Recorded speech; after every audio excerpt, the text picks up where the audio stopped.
This is Robert Kiyosaki. I'm in Miami, Florida, and I'm with the Real Estate Guys cruise 9 times now because there's nothing more important than financial education. One of the focuses today, one of the reasons I invest in real estate is I develop the cash flow so I can buy gold and silver. And the reason I do that is, as you notice, the gap between rich and poor is getting wider and wider. And one of the causes of this gap is because our governments have too much debt. And instead of paying off the debt, like the Federal Reserve Bank, the Treasury, and our government, they print money instead of pay off the debt. So it's a bit like a family, you're not making enough money, so you keep getting new credit cards. It doesn't work. So America is in serious trouble right now because America is now the biggest debtor nation in world history. So the Real Estate Guys cruise, which I highly recommend, the 10-day cruise is fabulous, fabulous, fabulous event. They're focusing a lot on gold and silver. And I became a silver bug back in 1965. I was 17 years old. I hold up this quarter, 1965. It was copper. I said, wait a minute, it's supposed to be silver. No, it's copper.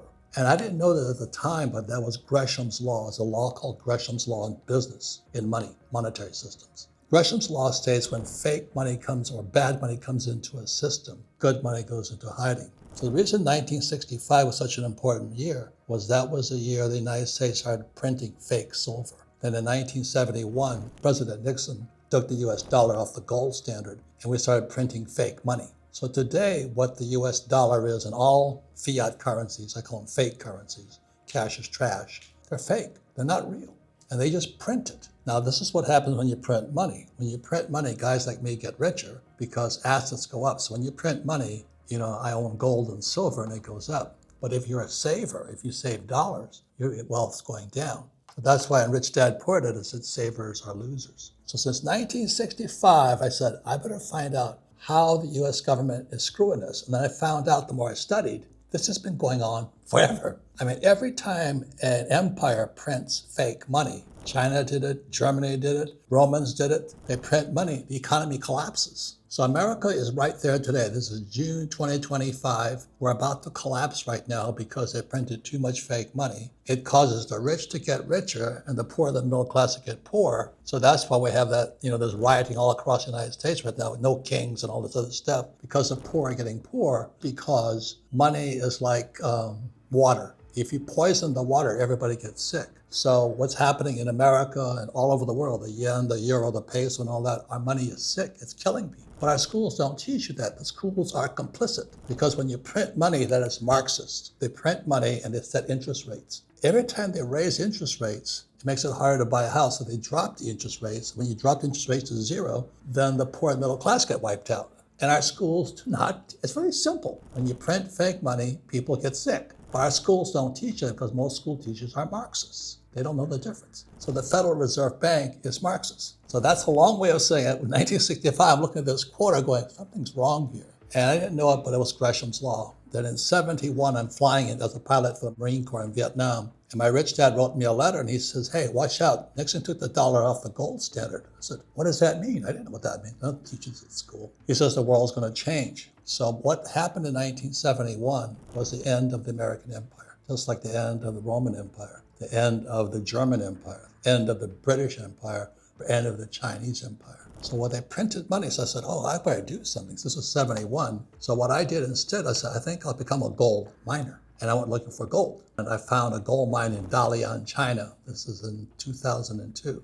And I took it public with our team, on the Toronto Stock Exchange. We took the company public in China. We put $27 million into it, and we struck the richest vein of gold in China's history. And for a brief moment in time, I was a billionaire. I was very, very happy. We took this mine, we took it public, had all these papers, I had all these shares of stock. And then one day, the CCP, Chinese Communist Party, called and said, thank you very much. We're taking your mine. But what? That's communism. They can take what they want. So they took my mine. So, no, they can't. They do that. I learned a very important lesson about gold and silver. See, gold and silver you can find in different parts of the world, but you don't want a gold and silver mine in China or any communist country because if you strike it rich, they'll take it from you. So I got this phone call, my gold mine. The Chinese today, since June 2025, the Chinese are bragging. So we're producing a lot of gold. I said, yes, from my mine, you crooks. I'm not against the Chinese people, against the Chinese government. They took my mine. They said, guess what? So this is 2004. They said, guess what? I said, what?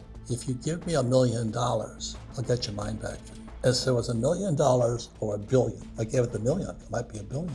But then my friend said to me, he says, the moment you pay a crook, you pay forever. They'll never stop stealing from you. Never do business where the rule of law is not respected. It's called country risk. So I don't do gold mines in countries or silver mines in countries where they do not respect the rule of law. And that's China or Russia. I stay out of them. I'd rather stay in America or Japan, Australia, New Zealand.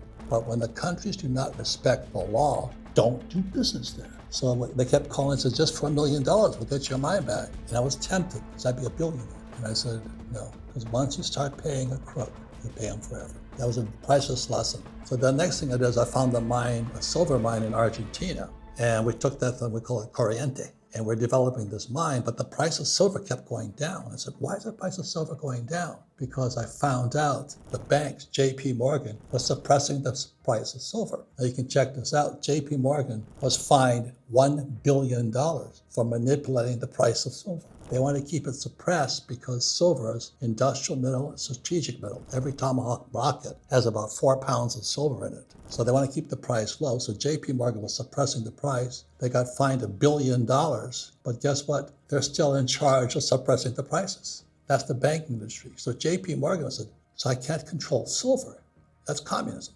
So we had a little mine in Argentina, and we sold it to Yamana, a Canadian gold company. They took it. They're fighting the crooks today and stuff like this. So that's how I learned about how they suppress prices in the game and all this stuff. But it cost me a silver mine.